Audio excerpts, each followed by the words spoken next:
ಮನೋವಿಜ್ಞಾನವು ಅಂದರೆ ಸೈಕಾಲಜಿಯು ಒಂದು ಸ್ವತಂತ್ರ ವಿಜ್ಞಾನವಾಗಿ ಬೆಳೆದು ಬಂದ ಹಾದಿ ಬಹಳ ಆಸಕ್ತಿದಾಯಕವಾಗಿದೆ. ಇದು ಕೇವಲ ಒಂದು ಶತಮಾನದ ಇತಿಹಾಸವನ್ನು ಹೊಂದಿಲ್ಲ, ಬದಲಾಗಿ ಸಾವಿರಾರು ವರ್ಷಗಳ ತಾತ್ವಿಕ ಚಿಂತನೆಯ ಹಿನ್ನೆಲೆಯನ್ನು ಹೊಂದಿದೆ. ಮನೋವಿಜ್ಞಾನದ ಬೆಳವಣಿಗೆಯನ್ನು ಮುಖ್ಯವಾಗಿ ಈ ಕೆಳಗಿನ ಹಂತಗಳಲ್ಲಿ ನಾವು ವಿಂಗಡಿಸ ಮಾಡಬಹುದು. ಏನಾಗಾದರೆ ಅಂದರೆ ಪ್ರಾಚೀನ ಹಿನ್ನೆಲೆ, ಏನಾಗಾದರೆ ಏನ್ಸೆಂಟ್ ಬ್ಯಾಕ್ಗ್ರೌಂಡ್ ಏನಿದೆ ಇದಕ್ಕೆ ನೋಡೋಣ. ಮನೋವಿಜ್ಞಾನದ ಬೇರುಗಳು ತತ್ವಶಾಸ್ತ್ರದಲ್ಲಿ ನಮಗೆ ಕಂಡುಬರ್ತವೆ. ಆರಂಭದಲ್ಲಿ ಇದನ್ನು ನಾವು ಆತ್ಮದ ಬಗ್ಗೆ ಅಧ್ಯಯನ ಮಾಡುವ ಶಾಸ್ತ್ರ ಎಂದು ಕರೆಯುತ್ತಾ ಇದ್ದೀವಿ. ಸಾಕ್ರೆಟೀಸು, ಪ್ಲೇಟೋ, ಅರಿಸ್ಟಾಟಲ್ ಇವರು ಮನಸ್ಸು ಮತ್ತು ದೇಹದ ನಡುವಿನ ಸಂಬಂಧದ ಬಗ್ಗೆ ಮೊದಲ ಬಾರಿಗೆ ಚರ್ಚೆ ನಡೆಸ್ತಾರೆ.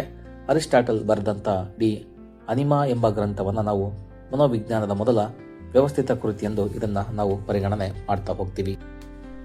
ವಿಜ್ಞಾನವಾಗಿ ಮನೋವಿಜ್ಞಾನದ ಉದಯ ಆಗುತ್ತೆ 19ನೇ ಶತಮಾನದಲ್ಲಿ. ಏನಾಯಿತು ಅಂದರೆ ಮನೋವಿಜ್ಞಾನವು ತತ್ವಶಾಸ್ತ್ರದಿಂದ ಬೇರ್ಪಟ್ಟು ಸ್ವತಂತ್ರ ವಿಜ್ಞಾನವಾದದ್ದು 1879ನಲ್ಲಿ ಅಂದರೆ 1879ರಲ್ಲಿ. ವಿಲ್ ಹೆಲ್ಮ್ಹುಂಟ್ ಅವರು, ಇವರನ್ನು ನಾವು ಆಧುನಿಕ ಮನೋವಿಜ್ಞಾನದ ಪಿತಾಮಹ ಎಂದು ಕರೆಯುತ್ತೇವೆ. ಇವರು ಜರ್ಮನಿಯ ಲಿಪ್ಜಿಗ್ನಲ್ಲಿ ಒಂದು ಮೊದಲ ಮನೋವಿಜ್ಞಾನ ಪ್ರಯೋಗಾಲಯವನ್ನು ಸ್ಥಾಪನೆ ಮಾಡ್ತಾರೆ. ಮನೋವಿಜ್ಞಾನದ ಪ್ರಮುಖ ಪಂಥಗಳೆಂದರೆ ಮನೋವಿಜ್ಞಾನದ ಬೆಳೆದಂತೆ ವಿವಿಧ ದೃಷ್ಟಿಕೋನ ಮೂಡಿಬರ್ತವೆ. ರಚನಾ ಪಂಥ ಅಂದರೆ ಎಡ್ವರ್ಡ್ ಟಿಸ್ನರ್ ಅವರು ಮತ್ತು ಮನಸ್ಸಿನ ಪರಿಚಯದ ಬಗ್ಗೆ ಅಧ್ಯಯನ ಮಾಡ್ತಾರೆ. ಕಾರ್ಯವಾದ ಪಂಥ ಅಂದರೆ ವಿಲಿಯಂ ಜೇಮ್ಸ್ ಅವರು ಮನಸ್ಸಿನ ಹೇಗೆ ಕೆಲಸ ಮಾಡುತ್ತದೆ ಎಂದು, ಪರಿಸರಕ್ಕೆ ಹೇಗೆ ಹೊಂದಿಕೊಳ್ಳುತ್ತಾನೆ ಎಂಬುದರ ಬಗ್ಗೆ ಒತ್ತು ನೀಡ್ತಾರೆ. ಮನೋವಿಶ್ಲೇಷಣಾ ಪಂಥ ಅಂದರೆ ಸಿಗ್ಮಂಡ್ ಫ್ರೈಡ್ ಅವರು ಅಂದರೆ ಇಲ್ಲಿ ಪ್ರಜ್ಞಾವಸ್ಥೆ ಮತ್ತು ನೋಡಿ ಇಲ್ಲಿ ಅರಪ್ರಜ್ಞಾವಸ್ಥೆಯ ಬಗ್ಗೆ ಅಧ್ಯಯನವನ್ನು ಮಾಡ್ತಾ ಹೋಗ್ತೀವಿ. ಅನ್ಕಾನ್ಸಿಯಸ್ ಮೈಂಡ್ ಮತ್ತು ಕಾನ್ಸಿಯಸ್ ಮೈಂಡ್ ಬಗ್ಗೆ ಓದ್ತಾ ಹೋಗ್ತೀವಿ. ಮತ್ತು ವರ್ತನಾ ಪಂಥ ಅಂದರೆ ಜೆ.ಬಿ. ವಾಟ್ಸನ್ ಮತ್ತು ಸ್ಕಿನ್ನರ್ ಅವರು ಕೇವಲ ಕಣ್ಣಿಗೆ ಕಾಣುವ ವರ್ತನೆಗಳನ್ನು ಮಾತ್ರ ಅಧ್ಯಯನ ಮಾಡಬೇಕೆಂದು ಪ್ರತಿಪಾದನೆ ಮಾಡ್ತಾರೆ. ಗೆಸಾಲ್ಟ್ ಪಂಥ ಅಂತ ಬಂದಾಗ ವಸ್ತುಗಳನ್ನು ಬಿಡಿಯಾಗಿ ನೋಡುವ ಬದಲು ಸಮಗ್ರವಾಗಿ ನೋಡುವ ಬಗ್ಗೆ ಇವು ಚಿಂತೆ ಮಾಡ್ತಾ ಹೋಗ್ತಾರೆ. ಈ ತರಹ ಒಂದು ಕಾನ್ಸೆಪ್ಟನ್ನು ನಾವು ನೋಡ್ತಾ ಹೋಗ್ತೀವಿ. ಈ ಮನೋವಿಜ್ಞಾನದ ಅರ್ಥದ ವಿಕಾಸದ ಬಗ್ಗೆ ಮಾತಾಡಬೇಕಂದ್ರೆ ಮನೋವಿಜ್ಞಾನದ ವ್ಯಾಖ್ಯಾನವು ಕಾಲಕ್ಕೆ ಬದಲಾಗ್ತಾ ಬಂದಿದೆ. ಆತ್ಮದ ವಿಜ್ಞಾನ ಇದು ಅತ್ಯಂತ ಹಳೆಯ ವ್ಯಾಖ್ಯಾನವಾಗಿದೆ. ಮತ್ತು ಮನಸ್ಸಿನ ವಿಜ್ಞಾನ ಇದು ಅತ್ಯಂತ ನಂತರದ ಬಂದಂಥ ಒಂದು ಕಡೆಯ ವಾಕ್ಯವಾಗಿದೆ, ಕಡೆಗೆ ಗಮನಿಸಿದ ಅರ್ಥ. ನೆಕ್ಸ್ಟ್ ಪ್ರಜ್ಞೆಯ ಅಧ್ಯಯನ ಅಂತ ಹೇಳ್ತಾ ಹೋಗ್ತೀವಿ. ಮತ್ತಿನ್ನ ವರ್ತನೆ ಅಧ್ಯಯನ ಅಂತ ಹೇಳ್ತಾ ಹೋಗ್ತೀವಿ. ಅಂದರೆ ಮನೋವಿಜ್ಞಾನಿಗಳು ಇದನ್ನು ಹಂತವಾಗಿ ಈ ಮನೋವಿಜ್ಞಾನ ಅನ್ನೋದು ಯಾವ ರೀತಿ ಚೇಂಜ್ ಅಂದರೆ ಮೊದಲು ಇದು ಆತ್ಮದ ವಿಜ್ಞಾನವಾಗಿತ್ತು, ಆಮೇಲೆ ಮನಸ್ಸಿನ ಒಂದು ಅಧ್ಯಯನವಾಯಿತು, ಆಮೇಲೆ ಪ್ರಜ್ಞೆಯ ಅಧ್ಯಯನವಾಯಿತು, ಆಮೇಲೆ ಇದು ವರ್ತನೆ ಅಧ್ಯಯನ ಆಯಿತು ಅಂತೇಳಿ ಹೇಳ್ತಾ ಹೋಗ್ತಾರೆ.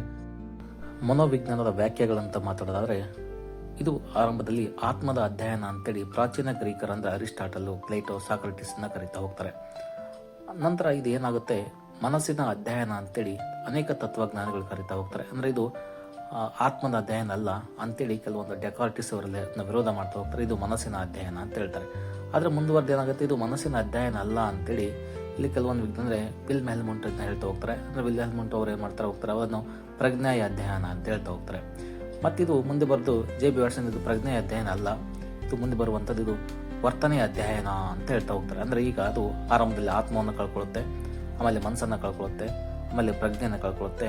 ಈಗ ಪ್ರೆಸೆಂಟ್ ಆಗೋದು ಒಂದು ವರ್ತನೆಯ ಅಧ್ಯಯನವಾಗಿ ನಮಗೆ ಮುಂದುವರಿತಕ್ಕಂಥ. ಹಾಗಾಗಿ ಮನೋವಿಜ್ಞಾನ ಈಗ ಪ್ರಸ್ತುತವಾಗಿ ಒಂದು ವರ್ತನೆಯ ಅಧ್ಯಯನ ಅಂದರೆ ಮನಸ್ಸಿನ ವರ್ತನೆಯನ್ನು ಅಧ್ಯಯನ ಮಾಡುವಂಥ ಅಧ್ಯಯನ ಅಂತೇಳಿ ನಾವು ಕರೀತಾ ಹೋಗ್ತೀವಿ. ಮನೋವಿಜ್ಞಾನದ ಪ್ರಮುಖ ವ್ಯಾಖ್ಯಾನಗಳ ಬಗ್ಗೆ ಮಾತಾಡಿದರೆ ಈ ಹುಟ್ಟುವರ್ತ್ ಅವರು ಹೇಳ್ತಾ ಹೋಗ್ತಾರೆ, ಮನೋವಿಜ್ಞಾನವು ಪರಿಸರಕ್ಕೆ ಸಂಬಂಧಿಸಿದಂತೆ ಒಂದು ವ್ಯಕ್ತಿಯ ಚಟುವಟಿಕೆಗಳ ವೈಜ್ಞಾನಿಕ ಅಧ್ಯಯನ ಅಂತೇಳಿ ಹೇಳ್ತಾ ಹೋಗ್ತೀವಿ. ಇನ್ನು ಬಿ.ಎಫ್. ಸ್ಕಿನ್ನರ್ ಹೇಳುವ ಪ್ರಕಾರ ಮನೋವಿಜ್ಞಾನವು ವರ್ತನೆ ಮತ್ತು ಅನುಭವದ ವಿಜ್ಞಾನವಾಗಿದೆ ಅಂತ ಹೇಳ್ತಾ ಹೋಗ್ತಾರೆ. ಅದ್ರ ಜೊತೆಗೆ ಕ್ರೋ ಹೇಳ್ತಾರೆ, ಮನೋವಿಜ್ಞಾನವು ಮಾನವನ ವರ್ತನೆ ಮತ್ತು ಮಾನವನ ಸಂಬಂಧಗಳ ಕುರಿತು ಒಂದು ಅಧ್ಯಯನ ಅಂತೇಳಿ ಇದನ್ನು ಕ್ರೋ ಹೇಳ್ತಾ ಹೋಗ್ತಾರೆ.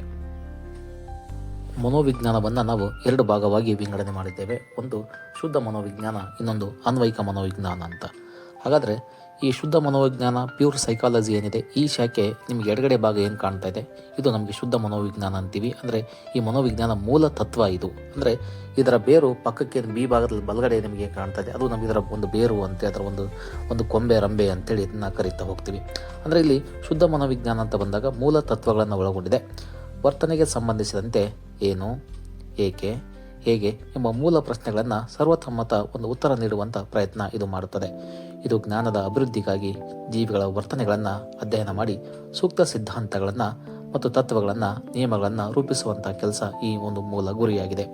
ಆದರೆ ಶುದ್ಧ ಮನೋವಿಜ್ಞಾನ ರೂಪಿಸಿದ ಸಿದ್ಧಾಂತಗಳನ್ನು ತತ್ವಗಳನ್ನು ಅಥವಾ ನಿಯಮಗಳನ್ನು ಜೀವನದ ವಿವಿಧ ಕ್ಷೇತ್ರಗಳಲ್ಲಿ ಅನ್ವಯಿಸಿ ಆಯಾ ಕ್ಷೇತ್ರದ ಸಮಸ್ಯೆಗಳಿಗೆ ಒಂದು ಪರಿಹಾರ ಕಂಡುಕೊಳ್ಳುವ ಸಹಾಯ ಮಾಡುವ ಮೂಲಕ ಸುಧಾರಣೆ ಮಾಡುವಂಥ ಒಂದು ವಿಜ್ಞಾನವೇ ಬಲಭಾಗದಲ್ಲಿ ಕಂಡುಬರುವಂಥ ಅನ್ವಯಿಕ ಮನೋವಿಜ್ಞಾನ ಅಂತೇಳಿ ಕರೀತಾ ಹೋಗ್ತೀವಿ.